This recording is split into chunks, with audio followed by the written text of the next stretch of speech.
શ્રી મહાપ્રભુજી શ્રીમદ ભાગવતજીને વેદ, ગીતા, બ્રહ્મસૂત્ર જેટલું જ અને તેથી પણ વધુ પ્રમાણભૂત ગણે છે.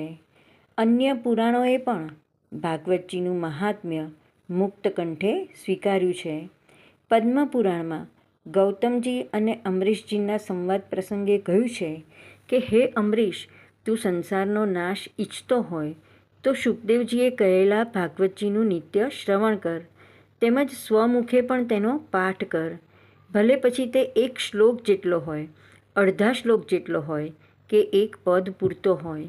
જે ઘરમાં ભાગવત ગ્રંથ છે તે ઘરમાં સાક્ષાત હરિ સદા બિરાજમાન છે તેમ સમજવું. સર્વ પુરાણોમાં ભાગવત શ્રેષ્ઠ છે, કારણ કે તેના વાક્યે વાક્યે ઋષિઓએ અનેક પ્રકારે શ્રી હરિની સ્તુતિ કરી છે. તે પુરાણ બ્રહ્મસૂત્રના અર્થરૂપ છે, મહાભારતના તાત્પર્યરૂપ છે, ગાયત્રી મંત્રના ભાષ્યરૂપ છે તથા વેદો ઉપનિષદોના જ વિસ્તારરૂપ